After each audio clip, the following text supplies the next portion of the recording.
Chicago, May 19, 1875. Through a side entrance of a courthouse, a woman is guided. She receives no prior notice, nor is she accompanied by legal counsel. Upon entering the chamber, she discovers 17 witnesses already present, and among them, her only surviving son.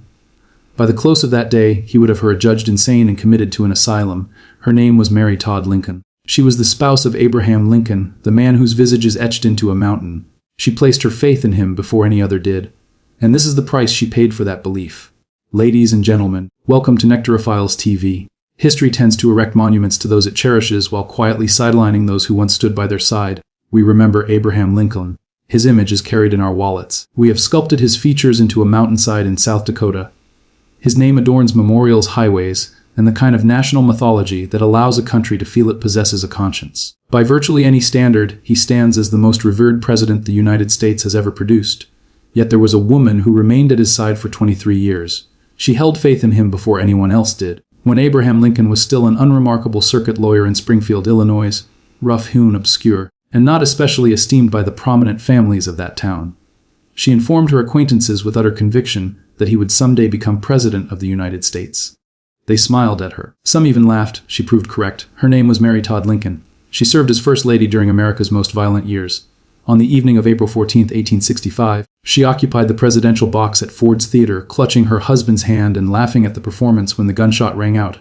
She was the last person to hear Abraham Lincoln laugh. In the years since, history has not treated Mary Todd Lincoln kindly.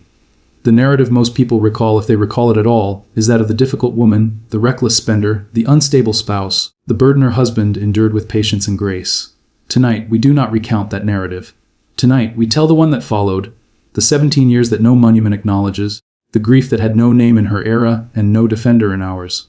It is a story about the cost of loving someone who belongs to history before they belong to you, about what power leaves behind when it finally releases its grip, and about how a woman who had already weathered more loss than most people face in a lifetime was not ultimately undone by war, poverty, or tragedy. She was brought down by the one person she still had left.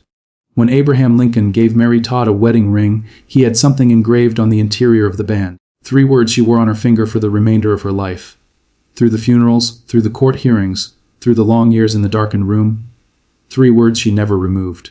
Tonight, we start at the beginning, and by the time we reach the end, you will grasp what those 3 words truly signified and what they cost her. This is the story of Mary Todd Lincoln. She was 6 years old when her mother passed away. The household in Lexington, Kentucky had been a prosperous one. Her father, Robert Smith Todd, was a banker and a Whig politician, a man of standing ambition, and 14 rooms in a house on West Main Street. By the standards of the early American Republic, Mary Ann Todd lacked nothing that could be bought. What could not be bought was her mother. Eliza Parker Todd died in the summer of 1825, shortly after giving birth to her 7th child. Mary was 6. She would retain almost no clear memory of her mother's face. What she would carry instead, and what she would carry for the rest of her life, was a particular quality of absence. The way a room feels when someone has just departed.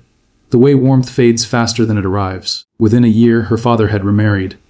The new wife, Betsy Humphreys, would go on to have 9 more children with Robert Todd. She was not, by most accounts, a cruel woman, but she was not Eliza, and the house, which had been Mary's house, was becoming someone else's. Years later, Mary would describe her childhood in a single word. She called it desolate. She was not without resources. She was educated at private schools in Lexington, Ward's Academy, then Mentel's. 12 years of serious schooling at a time when most women in America received almost none. She studied grammar, literature, arithmetic. She became fluent in French.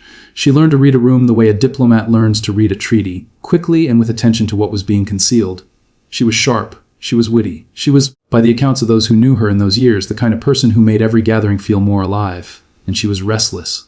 In 1839, at the age of 20, Mary Todd packed her belongings and moved to Springfield, Illinois, to live with her married sister, Ninian Edwards.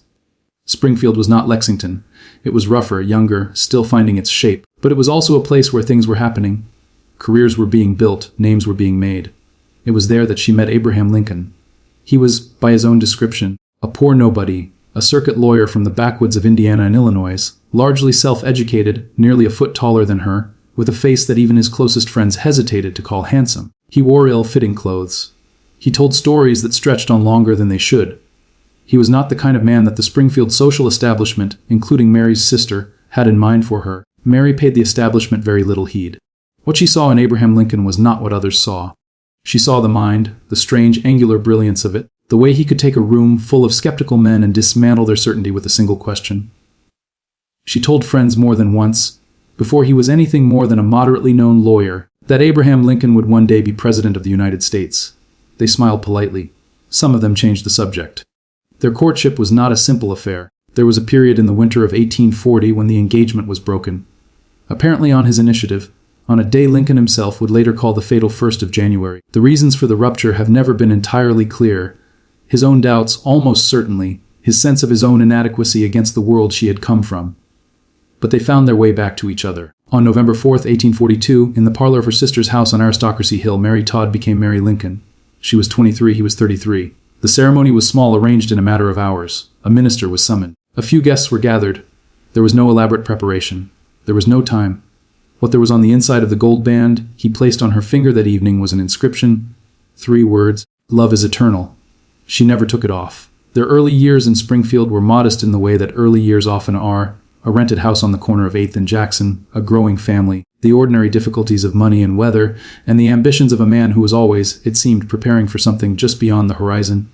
They had 4 sons, the eldest, Robert, born in 1843, then Edward Eddie in 1846, then William, whom everyone called Willie, in 1850, then Thomas, whom everyone called Tad, in 1853. The house filled with noise, with children and laughter, and the particular chaos of a family that was, by all evidence, genuinely happy. Abraham Lincoln would say it plainly years later, watching his wife move through a White House reception, watching her put guests at ease, listening to her make people feel as though they were the most important person in the room. "My wife is as handsome as when she was a girl," he said, "and I fell in love with her. And what is more, I have never fallen out." He meant it.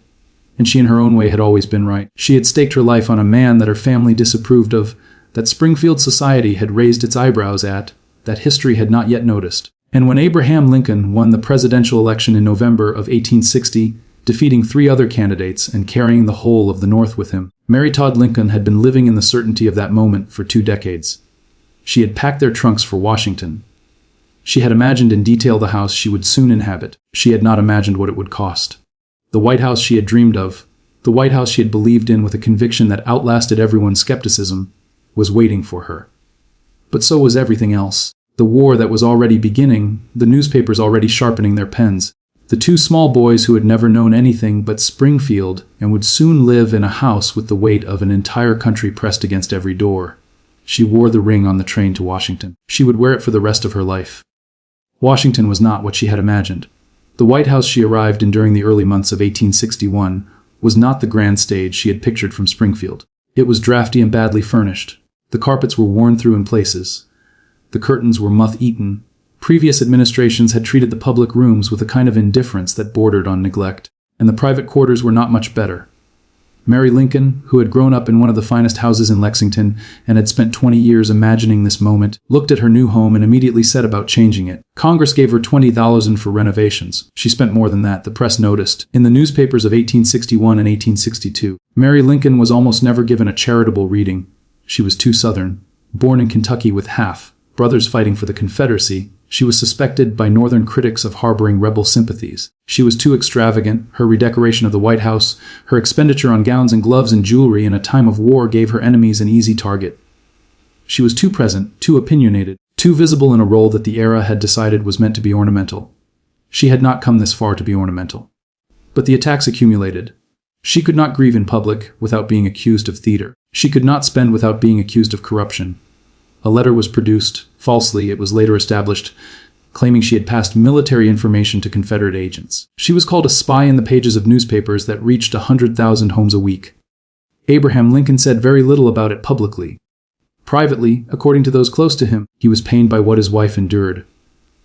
Watching her put guests at ease during state dinners, he had said she was as handsome as when she was a girl, that he had never fallen out of love with her. He had meant it then. He still meant it.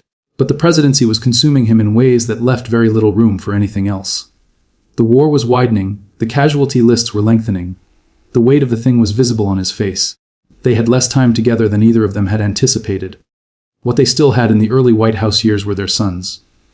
Willie was the one who seemed to have inherited something essential from both parents. He had his father's gift for language, writing small poems, composing rhymes that made the household laugh, and his mother's fierce attention to the people around him. He was 11 years old. He had dark eyes and a serious face that broke unexpectedly into something brilliant when he smiled. In January of 1862, Willie fell ill. The doctors said typhoid. The White House was an old building sitting above drainage that had never been properly managed, and the winter that year was wet and cold. He was sick for several weeks. He died on February 20th, 1862. He was in the green room when they laid him out. The room had been arranged carefully, white flowers, a small casket, the hushed formality of official death. Mary Lincoln could not bring herself to enter. She stood at the threshold and turned away. She could not go in. She would not go in again. Down the hall, Abraham Lincoln sat at his desk weeping. He had gone to his son's room alone and wept there openly in a way that the men who worked for him had never seen before. He was not a man who cried easily. He cried that day. What happened afterward is something that multiple biographers, including June H. Baker, have described in nearly identical terms. In the weeks that followed, Abraham Lincoln visited the crypt where Willie's body was temporarily held, not once, but several times, going alone at night in private. He sat with his son in the dark. Mary Lincoln did not know this for a long time. What she knew was that Willie was gone, and that the world expected her to continue. She wrote to a friend in the months after Willie's death, "We have met with so overwhelming an affliction in the death of our beloved Willie, a being too precious for earth, that I am so completely unnerved that I can scarcely command myself to write." She wore black every day for nearly 3 years. The mourning dresses became a kind of armor, and also, to those who did not understand her, another source of criticism. She consulted spiritualists. She held seances in the White House. She was looking for Willie in the only places she knew to look. Abraham Lincoln, watching this, said to a doctor that he was worried that if she did not moderate her grief, he would have to send her to the government hospital for the insane, the large white building on the hill overlooking the city. He had said it gently. He had meant it as concern. She did not forget the words. In April of 1862, she wrote a short line to a friend that has stayed in the record ever since. "When we are in sorrow," she wrote, "quiet is very necessary to us." She was asking in the only way she knew how to be left alone with what she was carrying. No one left her alone. The war continued, the casualty lists continued, the newspapers continued, and the White House, the house she had believed in, had campaigned for, had pinned her life to, went on asking things of her that she no longer had the reserves to give. She had not yet hit the bottom. That was still coming. The war ended on April 9th, 1865. After 4 years, after 600,000 dead, after Gettysburg and Antietam and Cold Harbor and 100 other fields that no one who was not there could fully imagine. After the Emancipation Proclamation and the re-election and the second inaugural address with its extraordinary closing plea for malice toward none and charity for all. The war ended, and Abraham Lincoln had won it. Washington celebrated for 5 days. On the evening of April 14th, Abraham Lincoln did not especially want to go out. He had been tired for weeks, tired in a way that went beyond sleep. The weight of 4 years had settled into him visibly. The photographs from 1865 show a man aged a decade beyond what the calendar should have allowed. The deep lines around his eyes, the gauntness, the expression of a person who had been carrying something almost too heavy to carry and had not yet been permitted to put it down. Mary had arranged for them to attend a performance at Ford's Theater that evening, a comedy called Our American Cousin. The city expected the president to appear in public. It was a celebration of a kind. They had been expected. They went. The presidential box was on the upper right of the stage. They arrived late. The play had already begun. And when Lincoln appeared at the railing, the audience rose and applauded. The orchestra played Hail to the Chief. Lincoln acknowledged the room with a small bow, the way he always did, a little awkwardly, a little warmly. Then he sat down beside his wife. Mary Lincoln leaned toward him. She would say later that she had been happy that night, that they had been laughing, that she had taken his hand. At 10:13 in the evening, a single shot was fired from behind them. The bullet entered the back of Abraham Lincoln's head and lodged behind his right eye. He slumped forward in his chair. Mary caught him. She screamed, a sound that cut through the noise and confusion of the theater and reached the street outside. Major Henry Rathbone, seated with them, grappled with the assassin, John Wilkes Booth, who slashed his arm with a knife before leaping to the stage below. Lincoln was carried across the street to a boarding house, the Peterson House. They laid him on a bed in a back room. The bed was too short for him. They had to position him diagonally. Mary Lincoln was not allowed to stay in the room. She sat in the parlor outside in a chair for 9 hours. She could hear him breathing through the wall. She was brought in once briefly and asked to leave when her distress became too loud. She sat back in the parlor. She waited. At 7:22 in the morning of April 15, 1865, Abraham Lincoln died. Secretary of War Edwin Stanton, who was in the room, is reported to have said, "Now he belongs to the ages." Mary Lincoln, sitting outside the closed door, heard the silence that followed. What happened to her in the hours and days after has been recorded in fragments by friends, by attendants, by the men who worked for her husband's administration. and found her presence in her grief inconvenient, and her grief itself excessive. She was helped back to the White House. She could not enter the room where her husband had slept. She lay in a guest bedroom, shaking for 2 days. The country was mourning. The country was doing it in the approved fashion, flags at half, massed black crepe on the buildings, solemn processions and official eulogies. Abraham Lincoln was already becoming a monument, a mythology, something larger than a man. Mary Lincoln was still just a woman in a room, a widow at 46 with 3 dead sons and 1 surviving child who kept a careful emotional distance, with debts that she had only dimly understood the scale of, with no pension, no official provision, no plan. Congress in its initial response to her situation offered very little. She left the White House 5 weeks after the assassination. It took her that long to be able to move. By that point, the new President Andrew Johnson had been waiting for her to vacate long enough that the waiting had become its own kind of commentary. She went to Chicago. She moved with Tad, her youngest, 12 years old and still her closest companion, into a series of hotels and rented rooms, trying to manage the arithmetic of a life that no longer added up. The money her husband had left was less than she had believed. The pension Congress would eventually grant her, after years of public lobbying, after a campaign that required her to expose her finances to the judgment of the American press, would not come for 3 more years. In the meantime, the newspapers, which had spent 4 years cataloging her flaws, did not stop when the war did. She had one friend in this period who stayed. Her name was Elizabeth Keckley. She was a formerly enslaved woman who had purchased her own freedom in 1855 and built a life as a dressmaker in Washington, an extraordinary dressmaker whose client list included the wives of senators, cabinet members, and eventually the First Lady of the United States. She had made Mary Lincoln's gowns throughout the White House years. She had been in the room at the Peterson House. She had been one of the first people called to comfort Mary in the hours after Lincoln died. By 1867, Mary Lincoln, in a moment of desperation that she would later describe as the worst mistake of her life, had written to Elizabeth Keckley simply, "I consider you my best living friend." She meant it. She had no one else left to mean it to. That friendship, and what happened to it, belongs to the next chapter. What matters now is this: for 2 years after Lincoln's murder, Mary Todd Lincoln moved through the world as though the world itself had become hostile terrain. She was not wrong. Everywhere she turned, the story the country wanted to tell was the story of the great man who had died. She was a footnote in that story, a difficult footnote. In 1867, in a decision that she believed was practical and that the public would receive as she intended it, she made a plan. She would sell her White House wardrobe. The gowns, the shawls, the silk and satin dresses that she no longer needed and could no longer afford to store, and use the money to clear her debts. She did it under a false name. She called herself Mrs. Clark.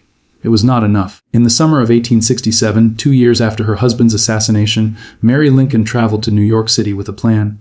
She had arranged to consign her White House wardrobe through a pair of brokers on Broadway. Silk evening dresses, velvet gowns, lace shawls, the finery of a life she had spent and could not get back. The sale would raise money. It would reduce the debts that had been accumulating since Lincoln died without a will adequate to the scale of her obligations. It was, she believed, a sensible and private arrangement. She had registered at the hotel under the name Mrs. Clark. Within days, the brokers had leaked her identity to the press. The story was everywhere before the week was out. Newspapers from New York to Chicago ran it on the front page: the widow of Abraham Lincoln. The martyr president, the savior of the Union, the man whose face was already being proposed for monuments and statues and the sides of public buildings, was selling off her dresses in a Broadway second-hand shop. The coverage was not sympathetic. The Chicago Journal put it with the bluntness that the era considered journalism. The most charitable construction that Mary Lincoln's friends can put on her strange course is that she is insane. That sentence, printed in October of 1867, was the first time the word was used publicly about her. It would not be the last. Mary Lincoln read the coverage in her hotel room. The plan she had believed was practical had become a national humiliation. The money she had hoped to raise was largely unrealized. Buyers stayed away from the broker's shop, put off by the spectacle, by the idea of owning something that had become a symbol of a widow's desperation rather than a relic of a presidency. She returned to Chicago, having lost far more than she had hoped to gain. She had also lost Elizabeth Keckley, not immediately, not all at once, but the unraveling had begun. In 1868, Elizabeth Keckley published a memoir. It was called Behind the Scenes, or 30 Years a Slave and 4 Years in the White House, an account of her extraordinary life from enslavement in Virginia to the drawing rooms of the Lincoln administration. It was one of the first memoirs ever published by a black woman who had served in the White House. It was candid, intimate, and deeply sympathetic to Mary Lincoln. It had been written, in Keckley's own words, to place her friend in a better light before the world. Mary Lincoln's eldest son, Robert, did not see it that way. Robert Todd Lincoln was 24 years old in 1868. He had survived the war, arranged through his mother's insistence to serve on Grant's staff in a position of relative safety rather than in the field, and had returned to build a law career in Chicago. He was already becoming the man he would remain for the rest of his life, meticulous, controlled, fiercely protective of his father's legacy, and deeply uncomfortable with his mother's visibility. According to multiple contemporary accounts, Robert moved swiftly to suppress the Keckley memoir. He worked through channels, legal, social, reputational, to ensure the book was discredited and its distribution limited. He largely succeeded. The book disappeared from shelves within months. Elizabeth Keckley's reputation suffered damage from which it did not recover in her lifetime. Whether Mary Lincoln formally ended the friendship is a matter of some dispute. What is not disputed is that after 1868, the two women who had once been each other's closest confidants never regained what they had lost. The woman Mary had called her best living friend was gone. She was not replaced. In 1871, Tad Lincoln died. Thomas Lincoln had been 18 years old. He had traveled with his mother through Europe in the years after his father's assassination. The two of them adrift together in German spas and French hotels, neither of them quite belonging anywhere. He had been her companion in every sense of the word, the last of her children still close to her, the one she had organized her days around. He died of a respiratory illness in Chicago in July with his mother beside him. She was now the last one. She had outlived her mother. She had outlived Eddie, dead at 3. She had outlived Willie, dead at 11 in the White House. She had outlived Abraham, shot in the theater. She had outlived Tad, dead at 18. She had one surviving child. His name was Robert. He was a prosperous attorney. He had a wife and a daughter, and a life that was proceeding exactly as a life in that era was supposed to proceed. He visited his mother when propriety required it. He wrote to her when he felt he should. He also, beginning in the early 1870s, had her watched. The behavior he was observing was, by several accounts, becoming increasingly erratic. She moved constantly from hotel to hotel, city to city, sometimes with trunks of belongings that filled entire suites. She spent in patterns that had no logic he could identify. She was afraid at times of things she could not name, convinced that strangers meant her harm, that her finances were worse than they were, that forces were gathering against her. In 1873, she told her doctor that an Indian spirit was pulling wires from her eyes and bones from her cheeks. Robert hired Pinkerton detectives to follow her. He consulted physicians. He consulted lawyers. He spent the better part of 2 years building a case quietly and carefully, the way a good attorney builds a case, gathering testimony, assembling witnesses, identifying the legal mechanism by which the state of Illinois permitted a family member to have a person declared legally insane and remanded into institutional care. He told almost no one what he was planning. In the spring of 1875, Mary Lincoln was in Florida taking the air by the water when she became convinced with a sudden and overwhelming certainty that her son Robert was ill. She sent a panic telegram to his law partner. She rushed back to Chicago. Robert was fine, but he had been waiting for her. On the morning of May 19, 1875, a lawyer named Leonard Swett arrived at the Grand Pacific Hotel in Chicago where Mary Lincoln was staying. Swett was not a stranger to her. He had been a close friend of her husband's, one of the men who had known Abraham Lincoln on the circuit courts of Illinois, who had ridden the same roads and argued before the same judges, and shared the particular bond of men who had come up together. He was a trusted name, a familiar face. He told her he needed to take her somewhere. He did not tell her where. Mary Lincoln was reluctant. She did not want to go. According to the account that Swett himself later put into writing, she resisted calmly at first, then with increasing alarm, and he was forced to tell her plainly that if she did not come willingly, the police officers waiting outside the hotel would take her by force. He told her they could use handcuffs if necessary. She went. The carriage took her to the Cook County Courthouse on North Clark Street. Swett led her in through a side door, not the main entrance, not the way ordinary visitors entered, and brought her into a courtroom. She stopped when she saw it. There was a judge. There was a jury of 12 men. There were 17 witnesses already seated, physicians, hotel clerks, store attendants, her own personal servants, people from every corner of her recent life. Her son, Robert, was in the room. He had been there before she arrived. There was also a defense attorney. His name was Isaac Arnold. He was, like Swett, a man who had known Abraham Lincoln. He had been, in theory, appointed to represent her. What Mary Lincoln did not know, what she would only learn afterward in pieces from letters and accounts that filtered to her over the following months, was that Isaac Arnold had been arranged for her by Robert, not to protect her, but to manage her. His instructions, according to accounts that emerged from the trial record, were to offer no rebuttal and no cross-examination. He was not there to defend her. He was there to fulfill the procedural requirement that a defense attorney be present. She had come to her own trial with no one on her side. The proceedings lasted less than 3 hours. 17 witnesses testified to her instability, her spending, her fears, her erratic movements, her strange statements about spirits and wires and bones. Each one was called by the prosecution. None were challenged. Isaac Arnold sat at the defense table and said almost nothing. The jury deliberated for 10 minutes. They returned a verdict of insanity. Robert Todd Lincoln was appointed conservator of his mother's estate, her money, her bonds, her property, the financial remnants of a life, effective immediately.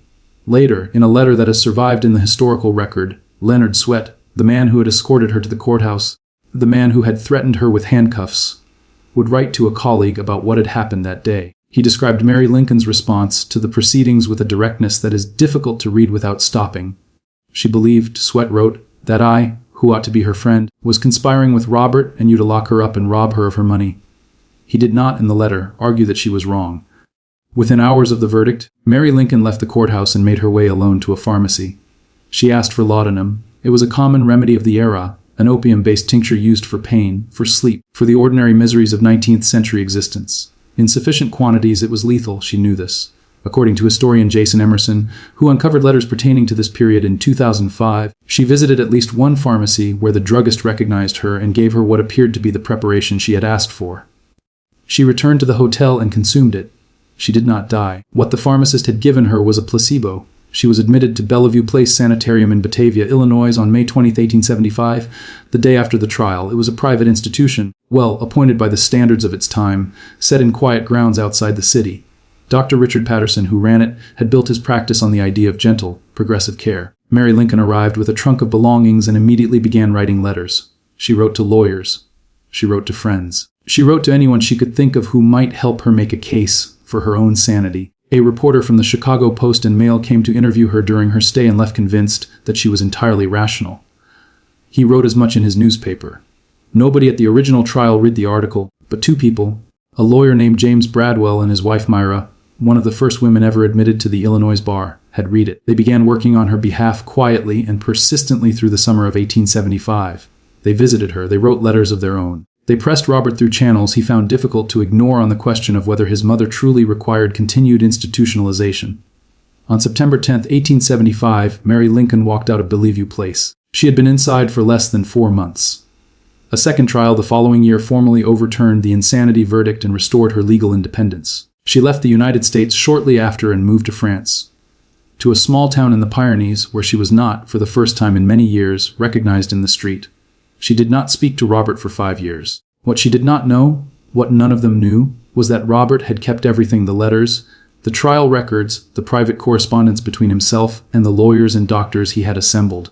He had kept it all and labeled it carefully in his own handwriting with a name that tells you everything you need to know about how he understood what he had done. He called the folder the MTL Insanity File. He put it in a cabinet. He closed the drawer. For decades, historians believed the file had been destroyed. Robert Todd Lincoln spent much of his later life burning documents. His father's papers, his own correspondence, anything he felt should not outlast him. It was assumed the Insanity File had gone the same way. It had not. In 2005, a historian named Jason Emerson was going through a collection of papers that had belonged to Robert's lawyer, boxes that had been stored in an attic for 40 years, untouched, forgotten. Inside, in a trunk that had not been opened since the 19th century, he found 25 letters. 20 of them were in Mary Lincoln's handwriting. Most had been written from inside the asylum.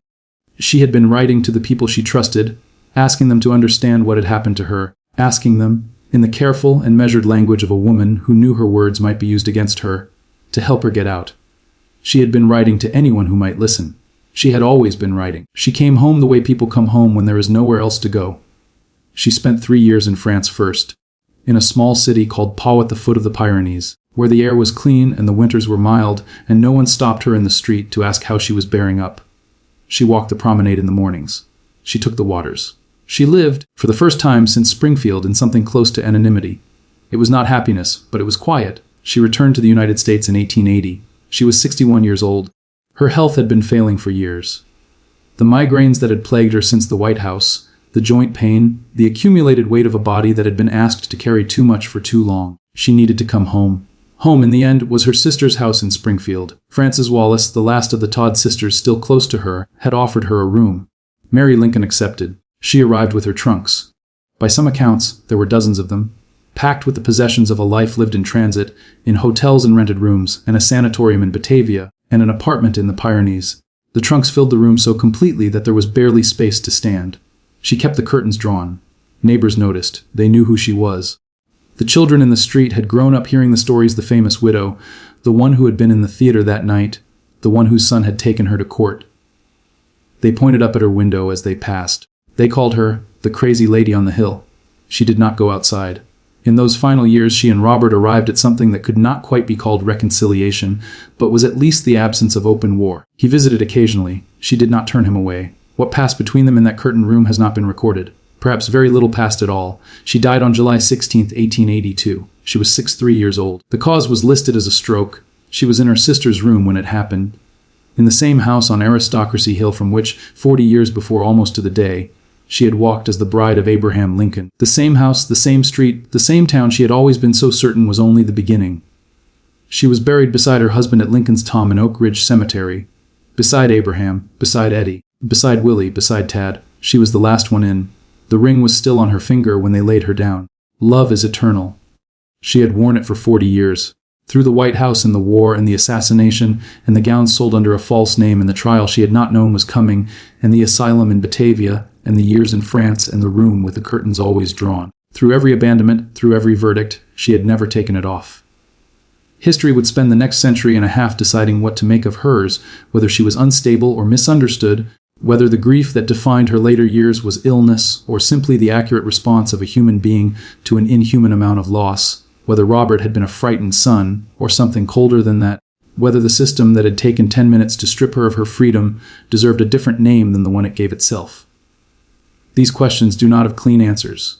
They were not meant to. What is not in question is this: she was the girl from Lexington who had believed in Abraham Lincoln before the world knew his name.